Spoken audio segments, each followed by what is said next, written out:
আসসালামু আলাইকুম। আশা করি সকলে ভালো আছেন। তো অনেকদিন পরে আসলে একটা ভিডিও বানানোর জন্য আসলাম। তো একটা বিষয় আর কি, বর্তমানে যারা বাংলাদেশ থেকে সৌদি আরব আসতে যাচ্ছেন তাদের জন্য আর কি কিছু কথা বলা।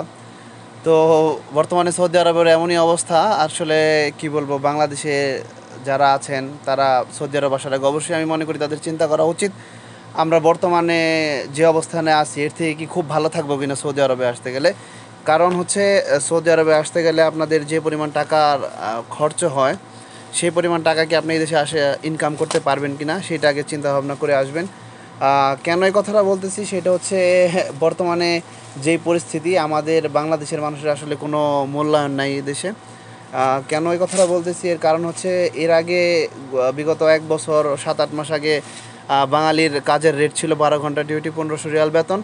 তো বর্তমানে বাংলাদেশের টাকার রেট একটু বাড়ছে, যার জন্য দেখা গেছে বাংলাদেশের মানুষের যারা শ্রমিক আছি আমরা বাংলাদেশের, যারা বিভিন্ন কফি শপ, রেস্টুরেন্ট এই জাতীয় বা বিভিন্ন দোকানে, সুপার শপে কাজ করি, এখন বর্তমানে আমাদের বেতন অনেক কমায় দিছে। আমাদের বেতন হচ্ছে 1300 রিয়াল বেতন, থাকা দিবে, খাওয়া নিজের।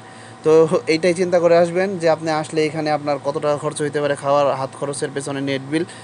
তো এই জন্যই বলতেছি আসলে আসার আগে অবশ্যই চিন্তা ভাবনা করে আসা উচিত। আর যারা আমাদের দেশের স্বনামধন্য দালাল আছেন, দালালি বলি আর কি বলবো তাদেরকে, তাদের উদ্দেশ্যে একটা কথাই বলতে চাই যে মানুষদের এই দেশে আনার পরে কোনো ধরনের বিপদে ফেলবেন না, কারণ সবাই আসে এই দেশে একটা ভালো উদ্দেশ্য নিয়ে, পরিবারের হাল ধরার জন্য, রিজিকের উদ্দেশ্যে আসে এই দেশে।